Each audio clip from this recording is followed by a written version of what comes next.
বাংলাদেশের প্রথম শত্রুর নাম ভারত এবং শেষ শত্রুর নাম হিন্দুস্তান। তখন বাংলাদেশের শফিউল আলম প্রধানকে বলা হয়েছিল উনি নাকি ভারতের অনুচর।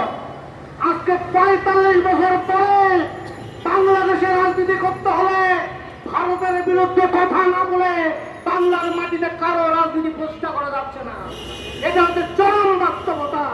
আজকে সুখের সংবাদ, এই ভারতের দালাল, ভারতের ৫টা অনুসারী, সাক্ষ্য শিকারী, পরনির্ভরশীল, আত্মকেন্দ্রিক, ভোট না নিয়ে রাজনীতি করার শেখ হাসিনার দল আওয়ামী লীগ বাংলাদেশের ছন্নছাড়া হয়ে গেছে।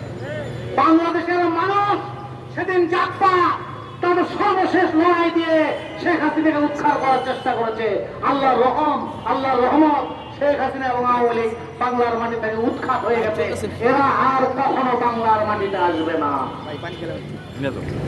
আর একটি কথা বলতে চাই, আওয়ামী লীগের রাজনীতি, আওয়ামী লীগের চলে গেছে, কিন্তু আওয়ামী লীগের কিছু শয়তান বাটপার কাদের সিদ্দিকী নাকি জয় বাংলার স্লোগান দিবে। কাদের সিদ্দিকী, তুমি মনে রাখো তুমি মুক্তিযোদ্ধা, কিন্তু তুমি আসামি ছিলে, সোলজার, সৈনিক হত্যার আসামি ছিল তুমি। বাংলার মাটিতে জয় বাংলা স্লোগান চলবে না। মুসলমানের দেশ, হিন্দুর দেশ, বৌদ্ধ এবং খ্রিস্টানের দেশ, এখানে চলবে নারায়ে তাকবীর, আল্লাহু আকবার। এখানে সবাই আমরা বসবাস করবো। জয় বাংলা চলবে না।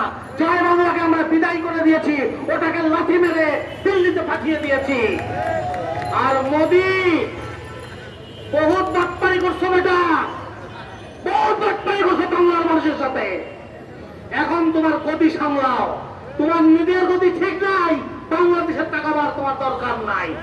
আর অনেকে বলে নির্বাচিত সরকার, নির্বাচিত সরকার। আমাদের দেশে সরাসরি প্রত্যক্ষ ভোট হয় সংসদ নির্বাচনের সময়, সংসদ নেতাদের নির্বাচন করে সংসদ। তারপরে ওনারা পরোক্ষ ভোটে প্রধানমন্ত্রী, স্পিকার এবং প্রেসিডেন্ট নির্বাচন করে।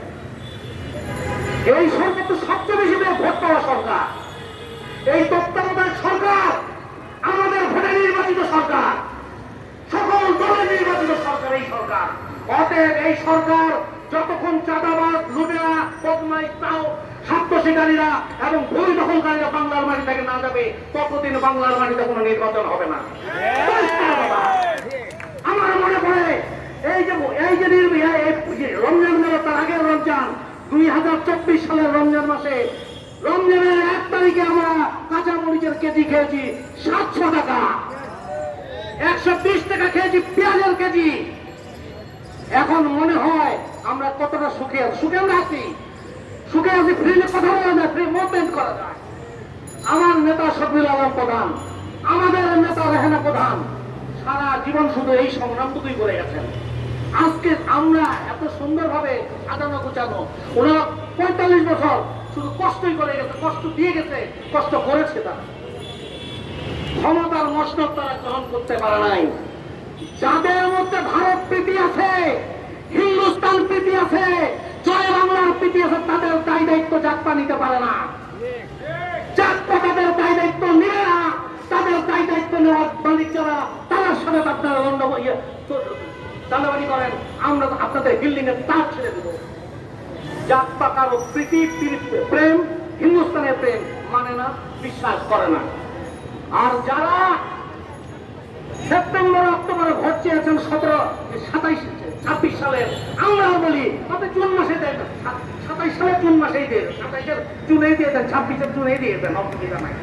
তবে রাজাকার, ভারতের রাজাকার, হিন্দুস্তানের দালাল এবং এই চাঁদাবাজ, এই শয়তানদের সারা জীবনের জন্য বাংলার মাটিতে উৎখাত করে তারপরে হবে নির্বাচন।